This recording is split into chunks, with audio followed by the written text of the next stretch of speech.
El siguiente programa es de clasificación O, de opinión, apto para todo público. Democracia M y Democracia TV presentan Diálogos con Francisco Rocha. Diálogos.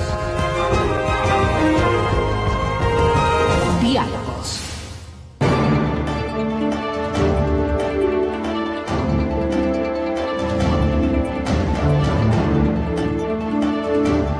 Buenas tardes amigos, estamos encontrándonos ya y como les habíamos informado el día de ayer y hoy en la mañana nos acompaña la economista Sandra Naranjo, vicepresidenta de la República encargada y ministra de Planificación o secretaria de Planificación, como se llama aquí en el esquema de gobierno. Gracias por acompañarnos, Sandra. Les agradecemos a nuestros amigos de la 920 que nos acompañan, a Democracia TV, y decirles que ya están en las redes sociales a través de tanto del Twitter como de Facebook, que los pueden ver ahora en directo a través del Facebook, y agradecerles porque a través del Facebook ha sido quizá una de las cosas que más ha dinamizado el programa, porque se comunican. Gracias, economista, por acompañarnos. Una primera pregunta, le comentaba hace un rato que estaba viendo el tema de la noticia de su llegada a Ambato y lo contentos que estaban de que una ambateña sea la vicepresidenta encargada este momento, ¿no? ¿Qué siente un mes de vicepresidenta? ¿Cómo le ha ido o no cambió mucho de las empleadas a la vicepresidencia? Nuevamente bienvenida. Buenos días, Francisco, muy contenta de estar acá. Muchas gracias a los que nos siguen y están interesados en la conversación que vamos a tener hoy. Sí, la verdad que la reacción en Ambato ha sido muy, muy linda, muy especial. Creo que el cariño que uno recibe de la gente es de las cosas más gratificantes que tiene este trabajo. Ahora, digamos, en el encargo de la vicepresidencia he tenido oportunidad de volver varias veces a la ciudad que me vio nacer y la verdad que se siente, sí. No sé, estar con la gente, ¿están contentos? Sí, yo lo siento, contentos, y creo que Ambato, no sé si está así en otras ciudades, pero tiene esta particularidad de que más allá de las afinidades o diferencias políticas que uno pudiese tener, es quizás el tener estos valores comunes de que los ambateños se caracterizan por ser gente trabajadora, emprendedora, muy seria. Entonces creo que no sé, a lo mejor tener a alguien ambateño ayuda a ver que, bueno, a lo mejor por los méritos se puede hacer. Y creo que esa es una de las razones por las que la gente lo ha tomado con tanto cariño y con tanto positivismo. Habíamos comentado la vez anterior de que el presidente se ha jugado por la juventud al verla a usted. ¿Usted siente que este encargo de la vicepresidencia también es que una apuesta por la juventud? Algunos podríamos decir, pero hay algunos jóvenes por los que le ha apostado el presidente que no. Pero, ¿qué siente usted? ¿Qué mensaje quiere dar el presidente al presentarnos no solo en planificación, en turismo y ahora en la vicepresidencia? Yo creo que es una apuesta por la juventud, si usted quiere, en el sentido de que son los méritos finalmente los que llevan a una persona, y creo que ese es un mensaje muy potente y valioso para la sociedad, y no solamente jóvenes, sino también mujeres. Hasta no hace mucho, nosotros no era muy común ver una mujer ministra. En estos 10 años hemos tenido 63 mujeres que hemos estado en el cargo de ministras, y creo que también es 63 han 63 pasado, mujeres. ¿Y todas sumisas o no? ¿Qué pasó? ¿No? ¿Qué pasó? Nada de que sumisas. Nada de sumisas. No, pero 63, ¿sabe que fue súper interesante? Porque una de las razones por las que yo fui a Ambato el lunes pasado fue que me invitaron a dar una charla sobre la participación de la mujer en la política. Y bueno, preparando yo también la información, juntando datos, yo les decía que me ayudó mucho a poner esas ideas, porque yo nunca he sentido que por ser mujer yo no pueda hacer algo, nunca. Cuando mis papás me educaron, hay una visión pensando diferente. Tú tienes que hacer lo que tú te propongas, y la única condición que siempre me pusieron toda la vida desde que era chiquita era que lo que sea que haga lo tengo que hacer bien. Que si yo quería ser piloto, bueno, iba a ser la mejor piloto que pudiese haber. Nunca me dijeron, no, esto es en las mujeres, esto es en los... Nunca en la vida. Pero no necesariamente es el estándar de la sociedad ecuatoriana, y no necesariamente es el estándar en el mundo. Tanto así que se habla de que las mujeres tenemos como un techo de cristal, que a veces los méritos, la formación no son suficientes, porque el hecho de ser mujer puede ser un determinante de si estás o no en un cargo directivo. Claro. Entonces, sí, bueno, yo me puse a revisar las cifras en Ecuador. En eso creo que, por ejemplo, en el sector público hemos tenido señales afirmativas muy fuertes a favor de la mujer. Pero una de las reflexiones que yo les hacía es, yo no quiero estar en ningún puesto porque soy mujer. Yo quiero estar ahí porque lo que me merezco, lo que sí creo que he hecho lo suficiente para eso. Y lo importante es... ¿Y no es una competencia tampoco, o sí? Entre hombres y mujeres. Claro, sí. Pues la sociedad necesita de hombres y mujeres. Lo que yo decía es, yo lo único que creo que aspiramos todas las mujeres es que el momento en que tengan que elegir, me elijan en función de mis habilidades, de lo que he hecho, de mis capacidades. Y no porque soy hombre o mujer, o porque soy joven, o porque soy mayor o menor. Me explico, creo que tiene que ser un tema de méritos. Y esa creo que ha sido un poco la línea que ha dado el presidente Correa durante estos años. Y me parece que el haber encargado la vicepresidencia a una mujer joven, creo que muestra que es una decisión en función de las capacidades. Y muestra además todo lo que las mujeres y los jóvenes somos capaces de hacer. Bueno, estuvo usted en el informe también y fue la vocera del informe a la Nación. Algunos dicen que es el último, el propio presidente creo que dijo que era el último mensaje a la Nación. Sandra, esa responsabilidad, alguien podría decir, bueno, ponen un rostro joven, nuevo, con ideas, formada, ¿no es necesariamente para tapar algo? ¿No? No, yo creo que créeme que si no tuviera la capacidad no me hubiesen puesto. Yo no creo. No, más bien además, usando la capacidad y la juventud y eso. Este es de veras un reto, ¿no? Yo la he visto actuar, le vi ese día. Créeme que es una inmensa responsabilidad. Él me decía, bueno, ¿qué? Digo, yo les decía de broma en broma a la gente que trabaja conmigo, seguros? Significa que son 6 semanas de no dormir, es una responsabilidad inmensa porque como que uno no le quiere fallar.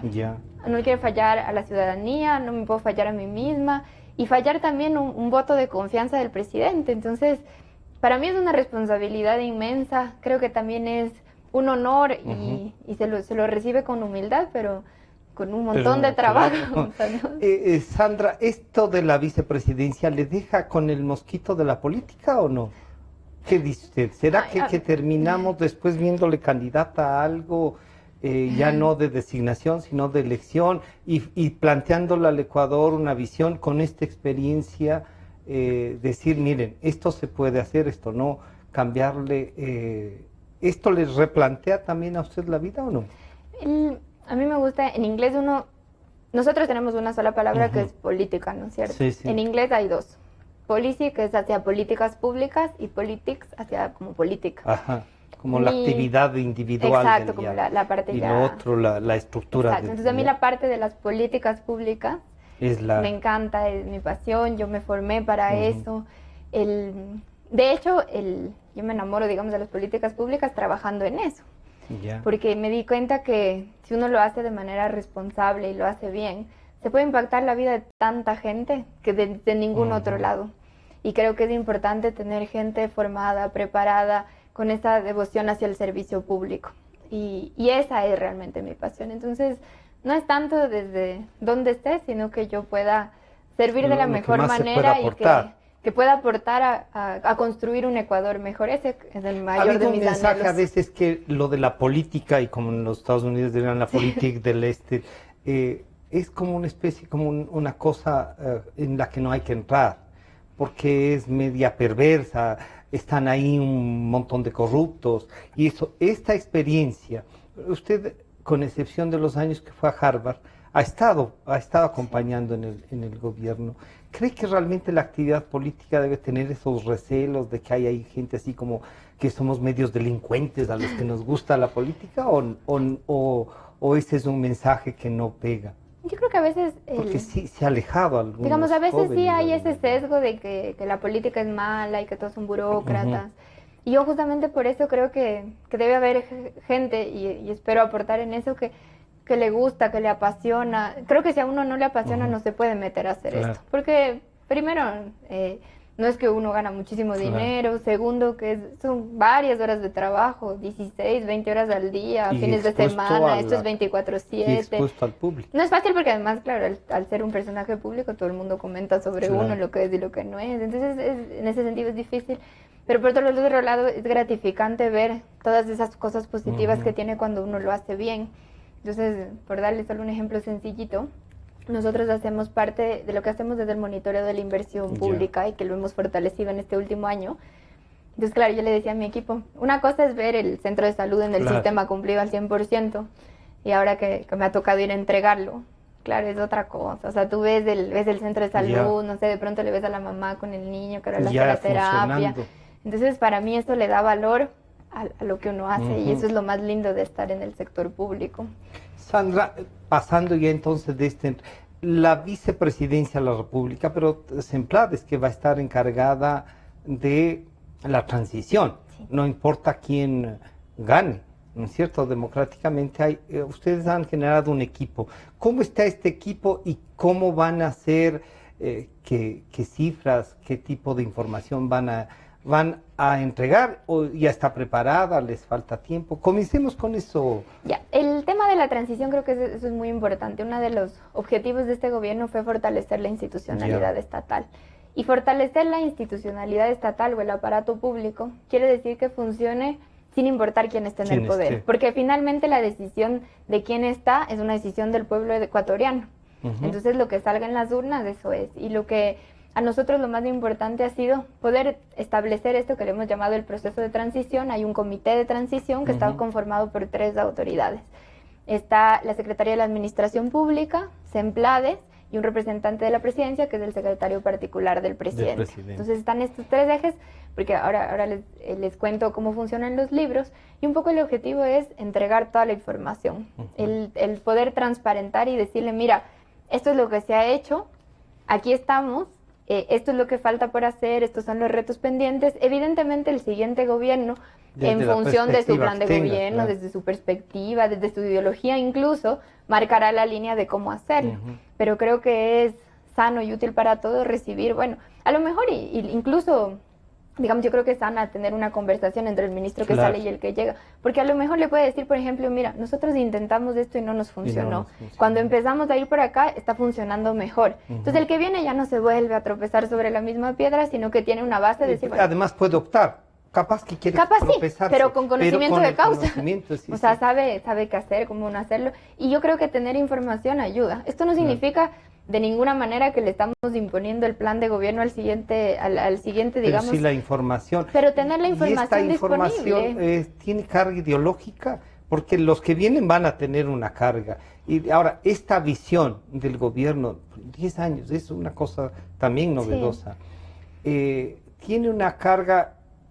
Por ejemplo, el seguimiento a las obras que hacen las Semplades. ¿Podría esa información decirnos, bien, en esto se invirtió tanto, en esto sí, esto deben todavía? En algunos casos nos hemos puesto a pensar de que hay ministerios que no han dicho cuánto están debiendo de obras que todavía no concluyen. ¿Es así o ustedes han logrado ya un poco consolidar esto? ¿Cuál ha sido un poco el afán y por qué decidimos hacer esta transición? Nosotros recordemos, para no irme tan atrás, 97-2007, en esos 10 años tuvimos 7 presidentes. Tenemos un presidente que lleva 10 años. Entonces, un poco la reflexión que hacíamos con el equipo es, bueno, esta también es una oportunidad de, ojalá, sentar una tradición en el país de cómo debe ser una transición. Insisto, el siguiente gobierno la puede usar en función de su ideología, evidentemente de su plan de gobierno, porque sobre eso está votando el pueblo ecuatoriano, y de la mejor manera posible para hacer mejor su trabajo. Esa es un poco nuestra aspiración. Lo que no queremos es que el siguiente gobierno que llegue, sin importar quién llegue, esté buscando la información y pidiendo, porque esto pierde tiempo. Y nuestro objetivo final, y como país, es que el gobierno está al servicio de la ciudadanía. Y un día que se pierda ya es mucho. Entonces, a veces nosotros hemos sentido esta necesidad de información. Incluso para, no sé si para aplaudirles, pero sí para criticarles, que es en ejercicio eso, es decir, incluso estando bien a veces uno dice, esto que han hecho pudo haber sido mejor. Y claro, con esto de que siempre se puede hacer mejor, facilita, pero no ha sido muy fácil obtener información. incluso en la aplicación. El presidente dijo una vez que, por ejemplo, a los de la actividad política no den información. Y los medios nos ha costado. ¿Cómo, desde esa experiencia, vale la pena controlar esa información? ¿Hay que siempre abrir? ¿Qué cree usted de ahí? Bueno, para nosotros un poco el objetivo es justamente poder transferir esa información de manera ordenada.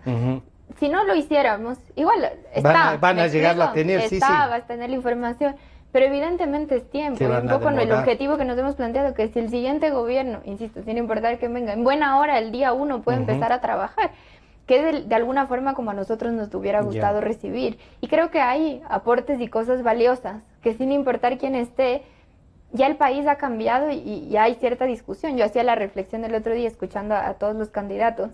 La conversación gira sobre un escenario dado en el que hay educación de buena calidad, hay salud de buena calidad. Ya nadie está cuestionando si el Estado debe o no debe proveer, ese es un dado. Entonces creo que son cosas importantes estas nuevas conversaciones que tenemos como país, porque evidentemente se ha avanzado en estos 10 años. Y ojalá en buena hora, si tener toda la información a mano, ayuda para que el siguiente gobierno, los siguientes ministros, el siguiente equipo de trabajo, tenga la información disponible para avanzar más rápido. Yo le voy a plantear hacer esta transición en la segunda parte, para ver por qué áreas y qué áreas nomás van a enfocar. Pero en esta parte, antes de irnos al corte, que todavía tenemos un tiempo, sí me gustaría, por ejemplo, el tema que estaba encargada la vicepresidencia, que es la reconstrucción de Manabí. Claro, uno ve unos edificios en Cuba que han entregado en nombre de los ecuatorianos departamentos y ve las carpas en Manabí. Es verdad, hay una utilización de 2 fotografías. ¿Cómo encontró la reconstrucción? ¿Cómo encontró Manabí? Le he visto visitando varias veces. ¿Puede decirnos, aspiran los manavitas a tener un tratamiento como los que han tenido los cubanos? Mire, creo que en reconstrucción hay que señalar 2 cosas. La una, que la velocidad con la que está actuando el gobierno, comparado con el promedio de otros países, es sustancialmente mayor. Creo que ayudó mucho primero que inmediato de ocurrido el sismo fue el 16, nosotros el 17 ya estábamos en contacto con agencias internacionales para que nos den el apoyo, porque el país nunca había hecho una evaluación post-desastre, que fue el levantamiento que se hizo desde Semplades. Eso lo entregamos el 1 de junio, las cifras. Entonces creo que ayudó, por un lado, a dimensionar qué pasaba, dónde pasaba, el tener esa información sistematizada. Y también creo que se iniciaron muy rápidos los trabajos. Hay trabajos que se han entregado ya. Por ejemplo, el proyecto habitacional de Civivienda son como alrededor de no me acuerdo la cifra exacta, pero un poco más de 300. Esas viviendas ya se han entregado y hay áreas donde están. Yo de hecho voy a viajar la siguiente semana. Una de las prioridades que yo me puse es justamente ver cómo avanza el tema de reconstrucción y asegurarme de que se acelere sobre todo el tema de vivienda, que es la mayor preocupación de la gente. Evidentemente hay temas de vías, de electricidad, pero lo que le impacta a uno primerito es tener su casa y, como usted bien decía, salir de los albergues.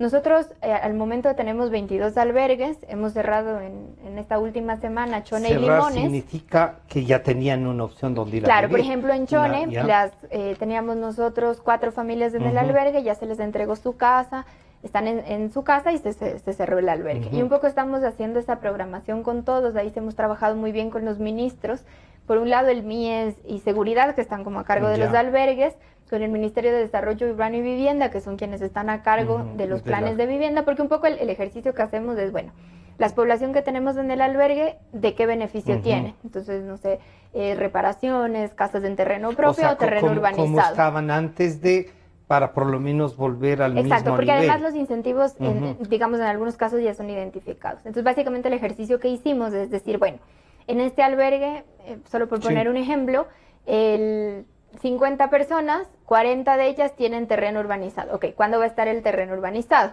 Va a estar listo en febrero. Entonces, en febrero es el cierre del albergue, porque todos los otros incentivos se entregan antes.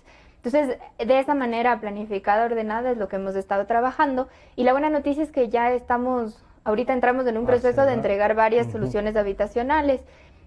Yo justamente estoy viajando porque hay casas que entregar en Jaramijó. Yo misma estuve en Bahía. Bahía, sí. En Chamanga se entregaron la semana pasada 100 y pico de casas en terreno propio. En el Matal estamos entregando otras. Entonces esa es un poco la forma en la que hemos venido trabajando. Salud y esta que sería por hospitales y eso, ¿cómo han avanzado?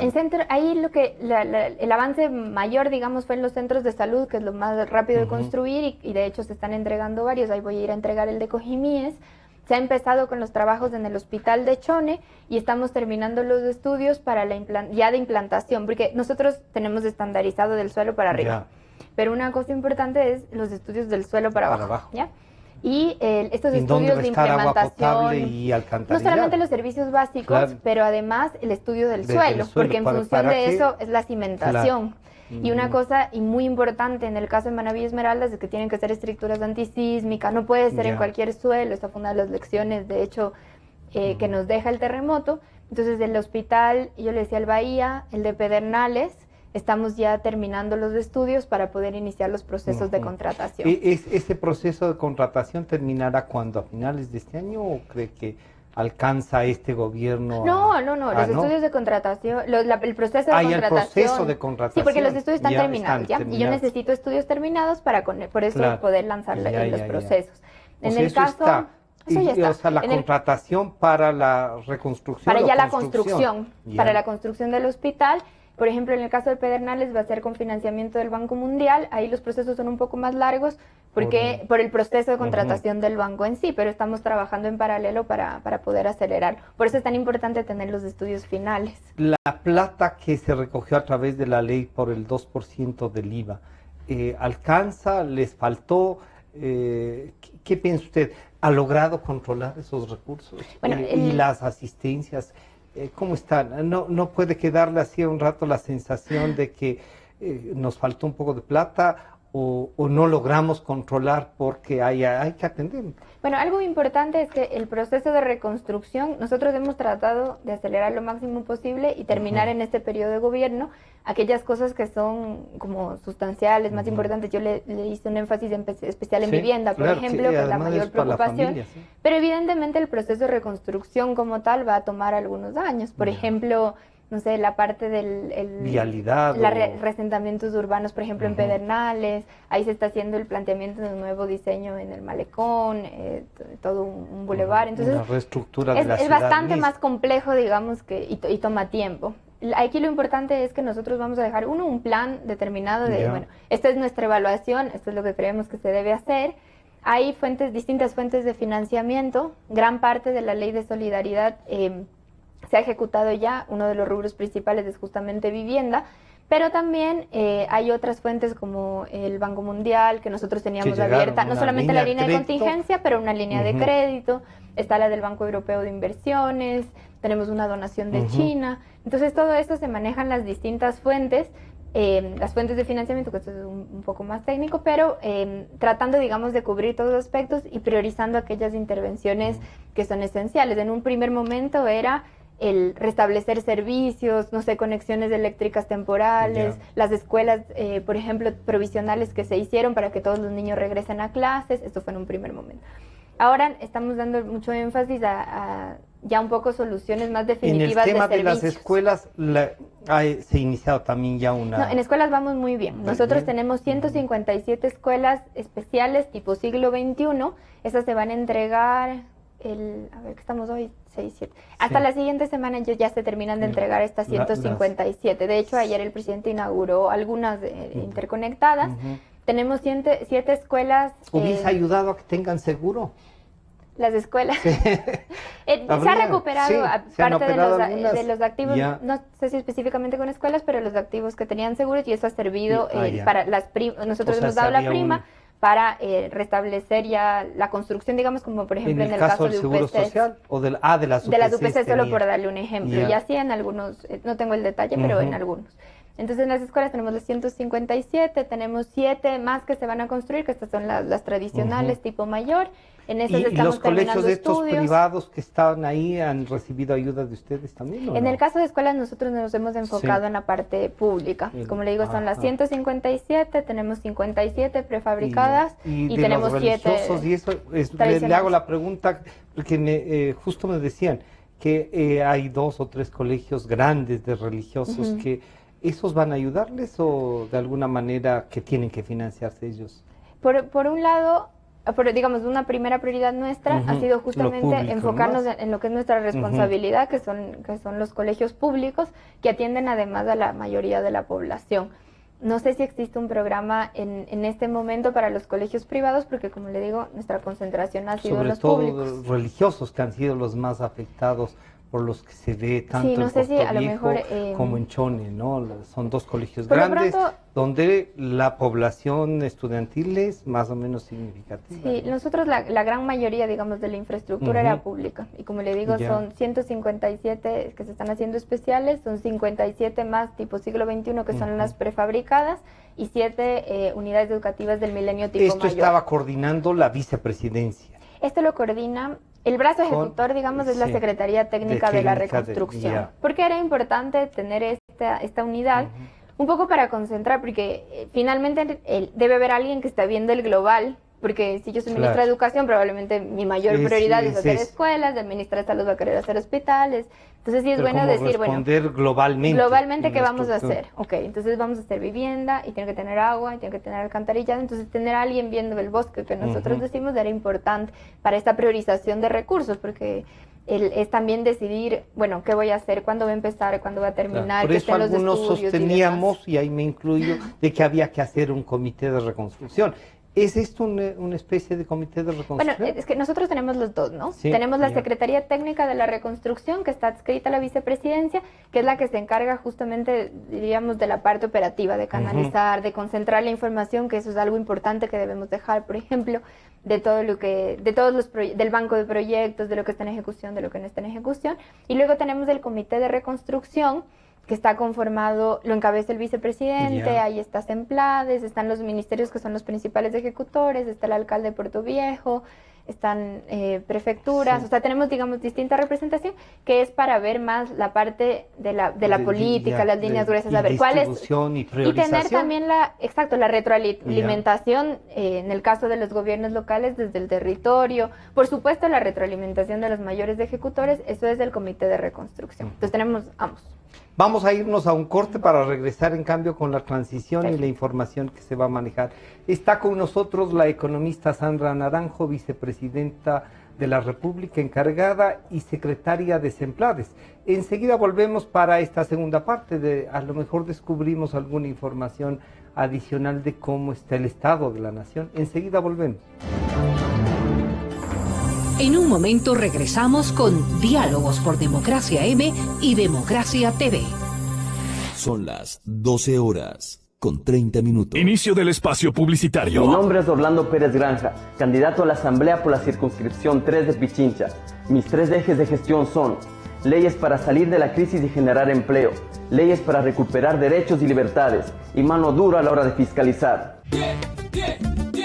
Por asambleístas provinciales, vota todo en plancha. Vota todo 10.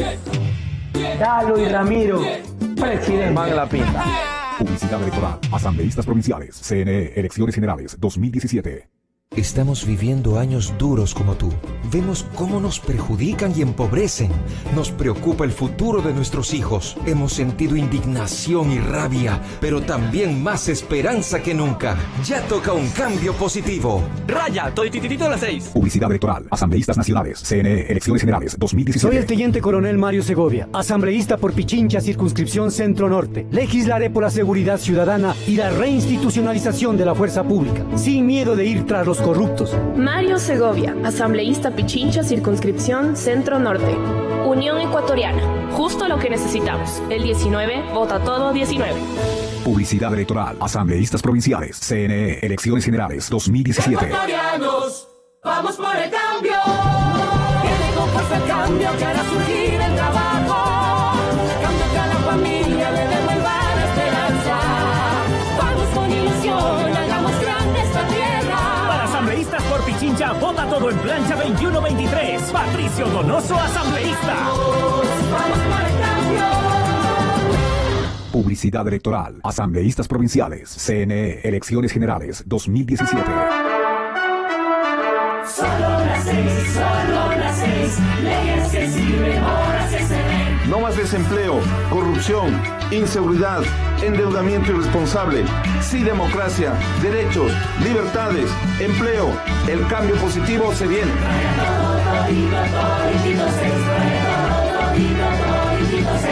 Soy Santiago Guarderas, candidato a asambleísta por el Distrito Centro Norte.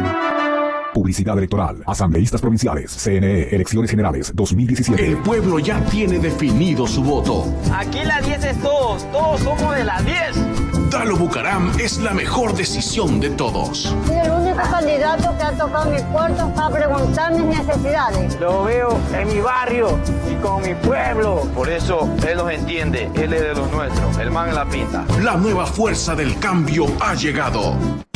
Dalo y Ramiro, presidente. Publicidad electoral. Presidenciales. CNE. Elecciones Generales 2017. Fin del espacio publicitario. Desde el Distrito Metropolitano de Quito. Cadena Democracia, la radio de la gente. Francisco Rocha está de vuelta con Diálogos por Democracia M y Democracia TV.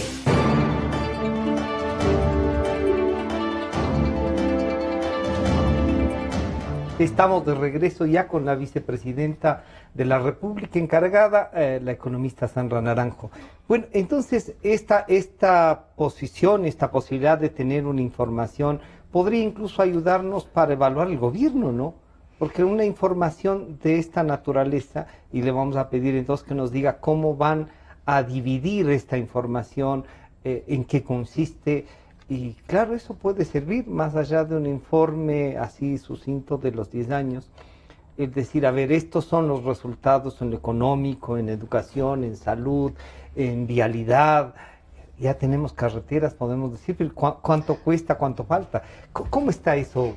Bueno, eso es justamente un poco la idea, Francisco, de poder entregar la información ordenada, incluso en conjunto, digamos, porque a lo mejor si no hubiera este proceso van a encontrar la información, porque queda en los ministerios. A veces ha habido casos históricos donde no han entregado. Yo mismo estaba recordando algunos donde se desapareció no solo la información, sino hasta los archivos, ¿no? Claro, y más allá de que le haga algo al siguiente gobierno, le estoy haciendo un daño al país, y eso creo que como funcionarios públicos uno no se puede abstraer de eso, que yo tengo una responsabilidad mayor que trasciende las convergencias o diferencias que tengamos en términos políticos, ideológicos.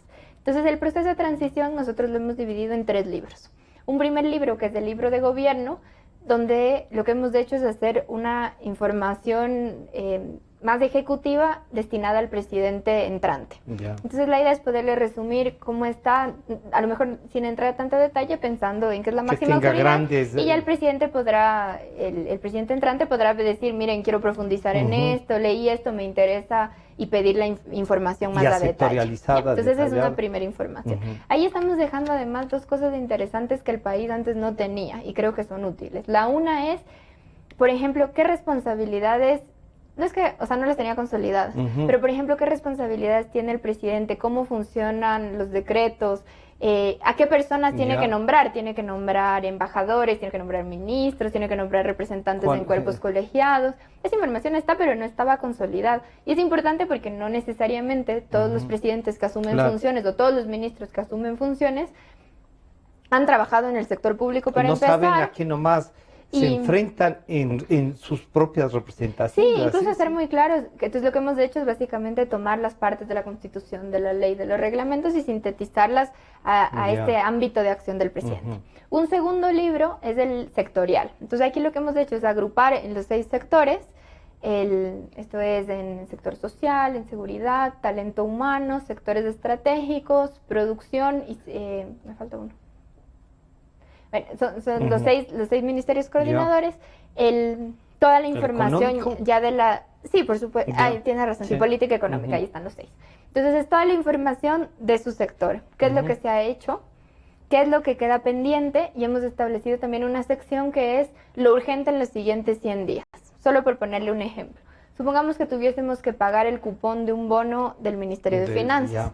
Entonces al ministro que viene le dices, Ojo que en agosto, en 90 días, hay que tienes que pagar el cupo. Sí. Se va a enterar, pero evidentemente no es lo mismo que te digan, estas son las alertas en los próximos 100 días. No es que yo le estoy imponiendo su agenda de los siguientes 100 días, pero le señalo lo que como país estamos comprometidos. Exacto, ojo, tienes que hacer esto, no sé, supongamos que estuviésemos que concretar algún crédito para escuelas, ver que entregue todos los papeles, nos comprometimos a entregar los estudios tal fecha, porque el país sigue, o sea, el país ni comienza ni termina con el siguiente gobierno.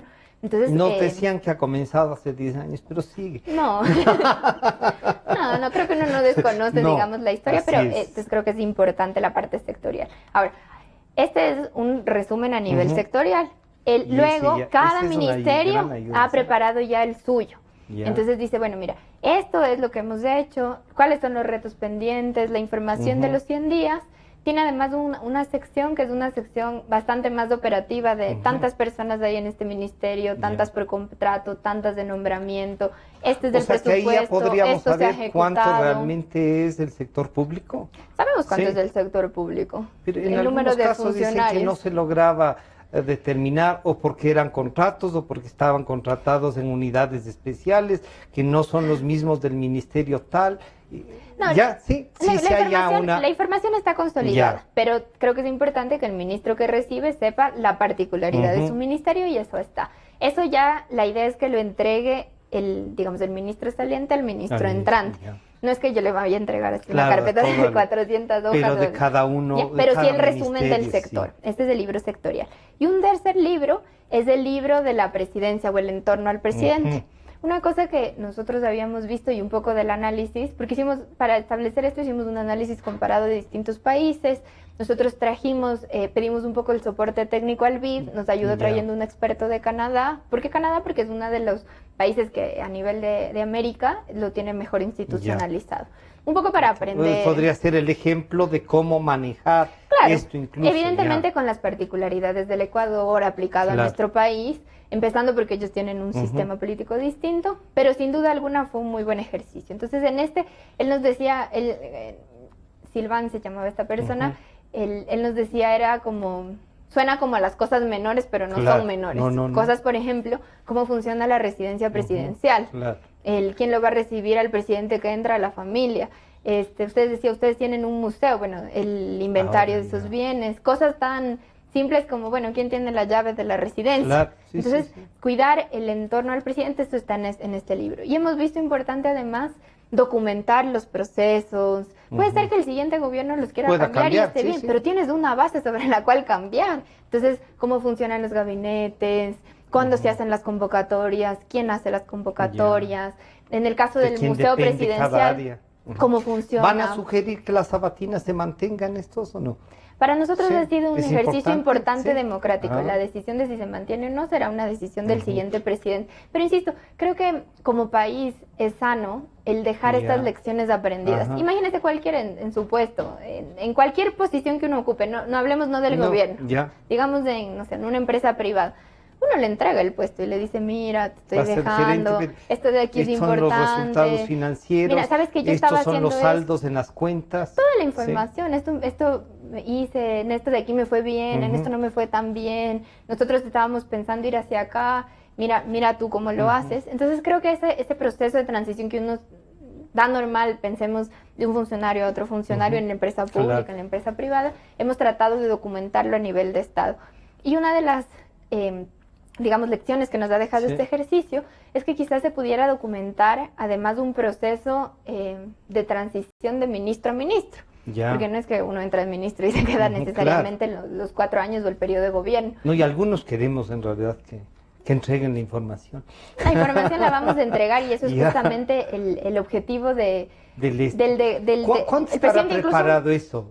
Bueno, nosotros nos hemos planteado tener listo tenerlo listo considerando el escenario, digamos, más anticipado, que haya un ganador en primera vuelta. Entonces, si eso es así, una vez que se anuncien los resultados, que me parece que está para el 1 de marzo, se entregaría al presidente electo. De haber una segunda vuelta, se entregaría una vez que se oficialicen los resultados. Pero la información va a estar lista considerando que se anuncian los resultados en marzo. ¿Y los medios podemos un poco entrar así a ver cómo se va consolidando cada uno de los libros? Bueno, ahorita, ¿o prefieren esperar a marzo? Yo la verdad prefiero entregar al final porque ahorita estamos digamos, los ministerios ya han levantado su información, han hecho una primera entrega, porque estamos cuidando, además de que todos tengan la información completa, de que no falte nada, de que se entienda, en el sentido de que a veces uno que está dentro sabe, pero el que te lee no necesariamente tiene por qué entender cuáles son las claves. A veces nos molestan que en el sector público es pura inicial, es como que uno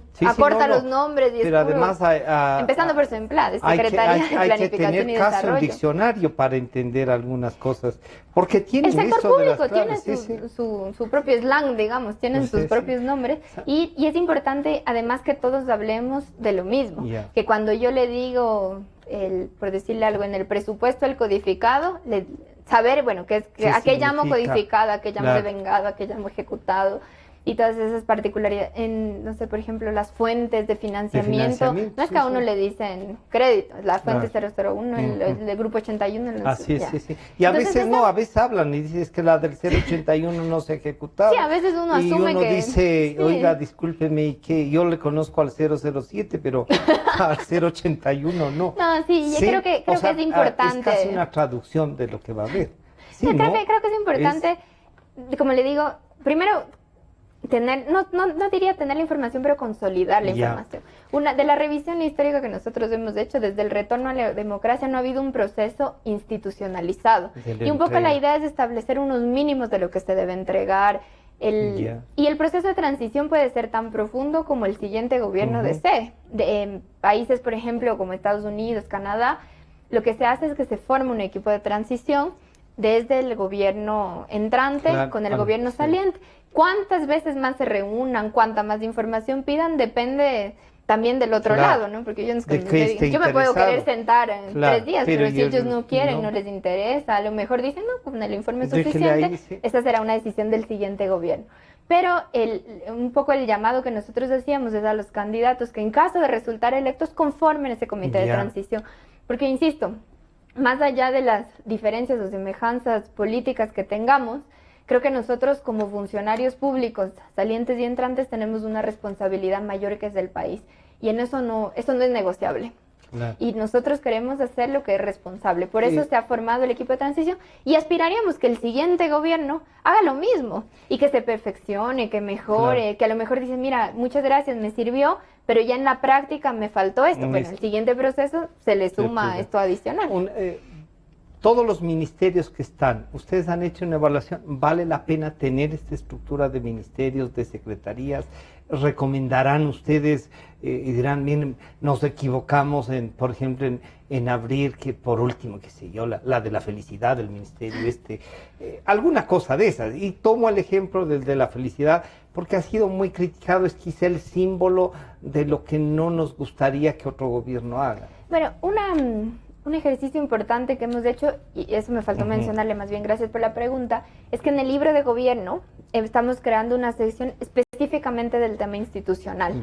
Creo que se han dado grandes avances en estos 10 años, y yo hablando con el equipo decíamos, es importante documentarlo y explicar cuál fue la lógica de lo que se hizo. Por darle un ejemplo, la estructura era tener un ministerio, la Agencia de Regulación y Control y las empresas públicas, pero eso no está escrito en ninguna parte. Entonces, otro ejercicio que se hizo es decir, bueno, los ministerios se van a encargar de cosas específicas, un ministerio de salud, de educación, las secretarías nacionales van a ser transversales, entonces la Secretaría de Planificación y Desarrollo, la Secretaría de Administración Pública, de temas que un poco como los grandes, los globales, digamos, ¿ya?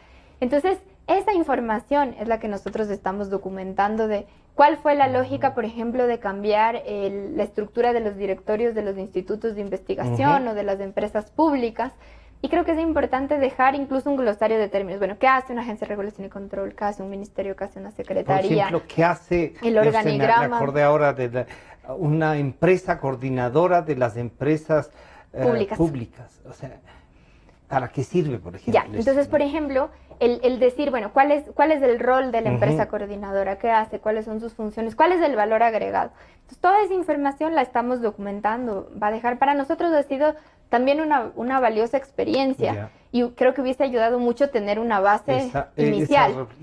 Y el siguiente gobierno podrá decir, bueno, sí, lo mantengo, no lo mantengo.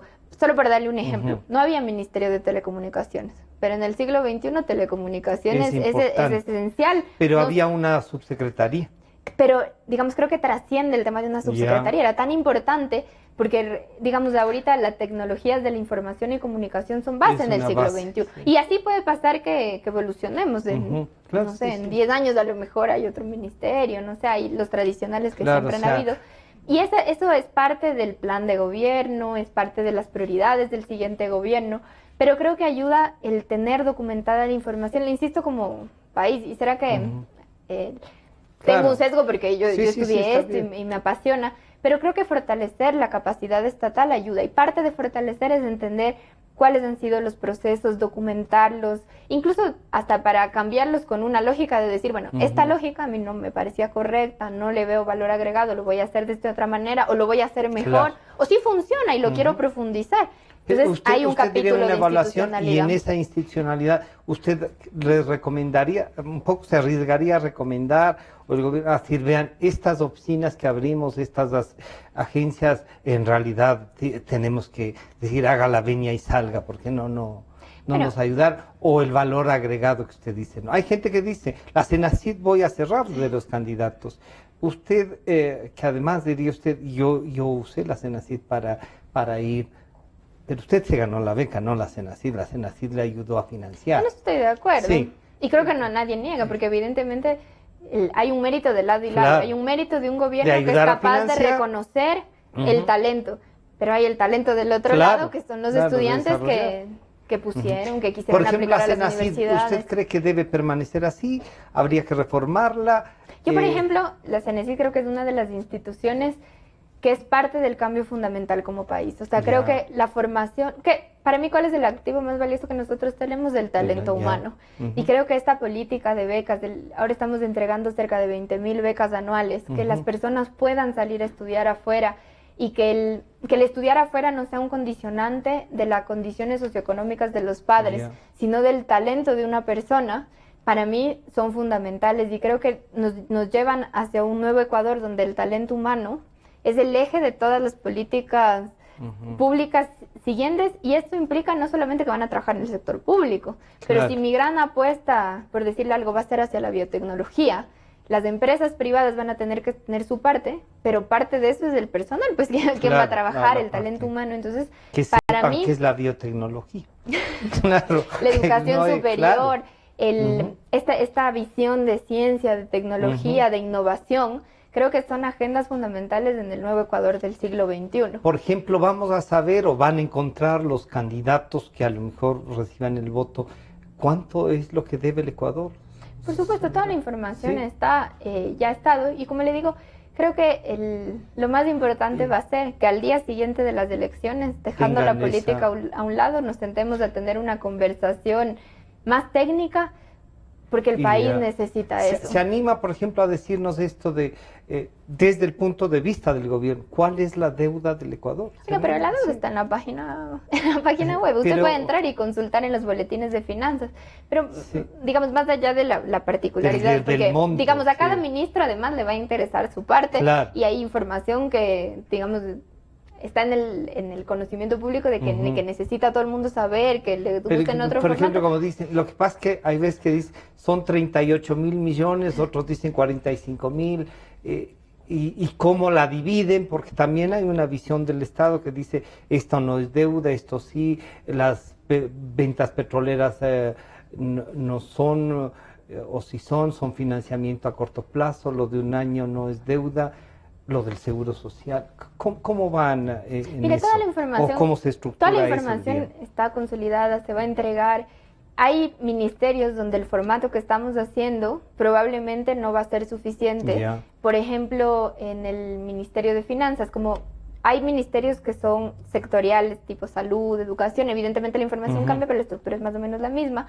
El Ministerio de Finanzas en ese sentido creo que es un ministerio particular y se va a entregar toda la información, que dicho sea de paso, además la información es pública.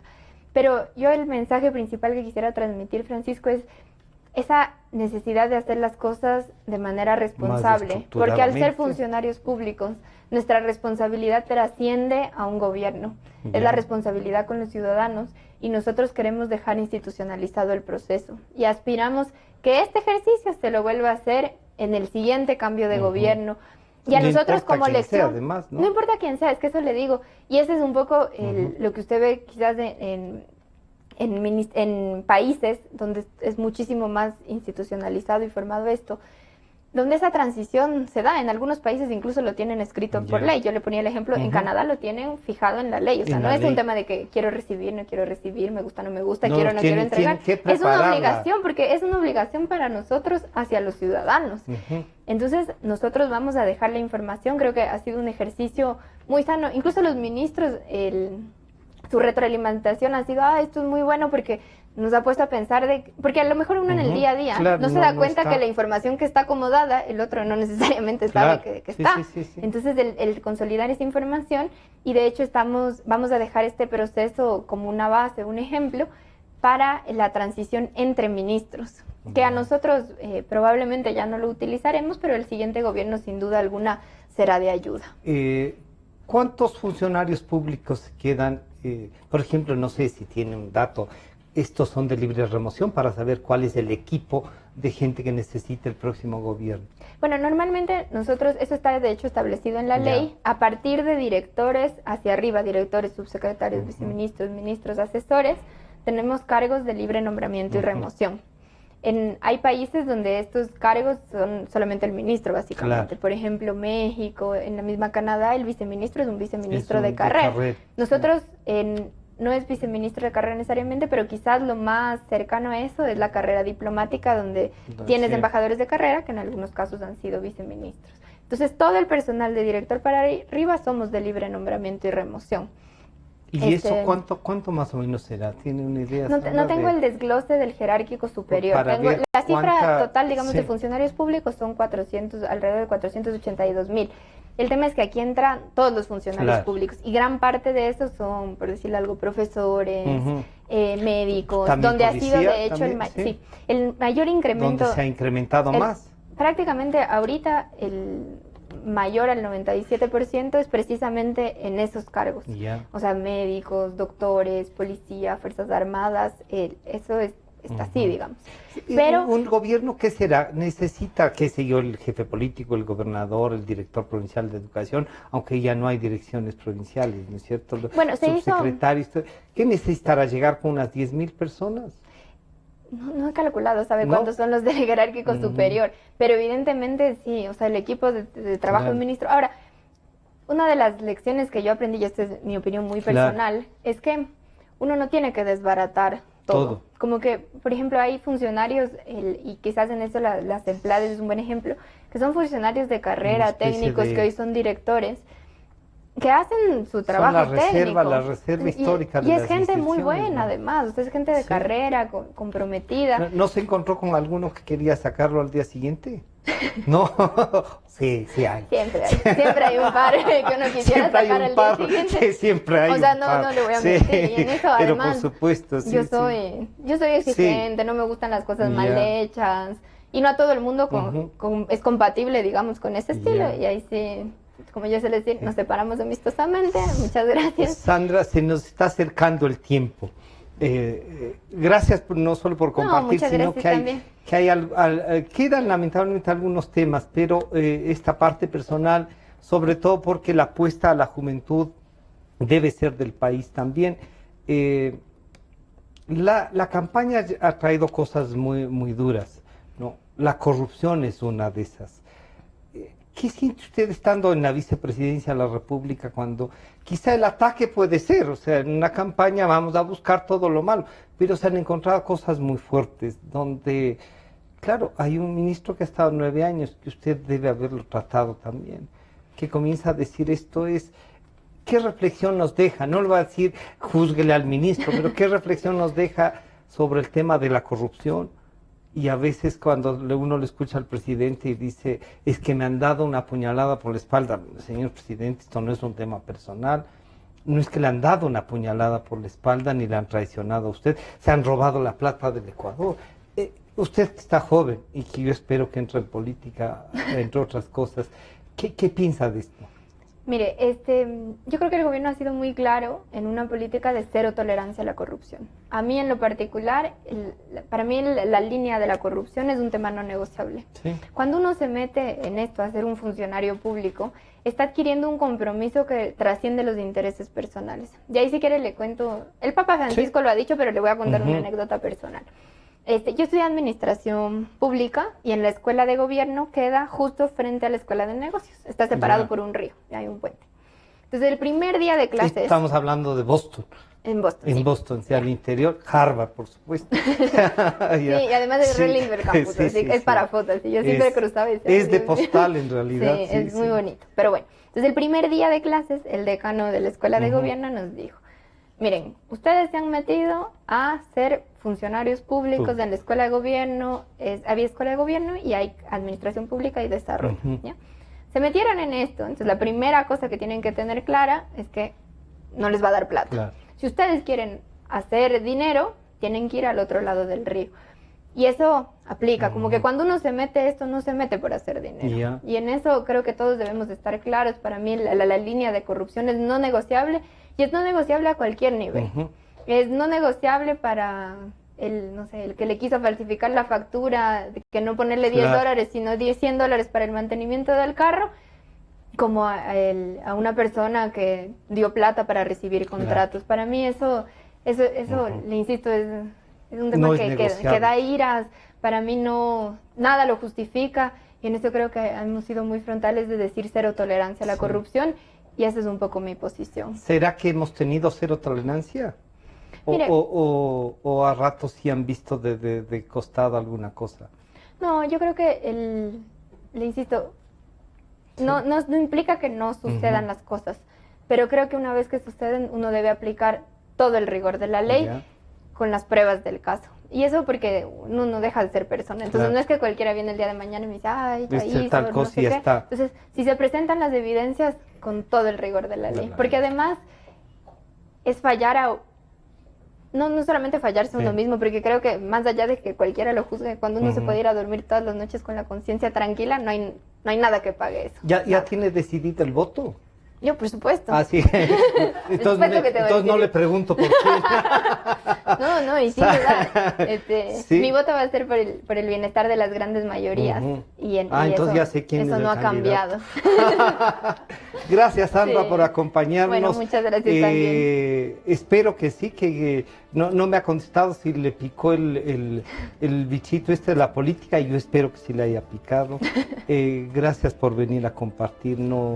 No es fácil siempre para los periodistas tener la posibilidad de compartir estas ideas. Yo he venido, ¿no? Sí, acá, por eso vuelvo a agradecer. A veces incluso le digo la verdad, es cuestión de tiempo, porque claro, no tiene tanto que hacer. Yo le juro, me angustia que las horas del día, de la noche, de la madrugada no me alcanzan.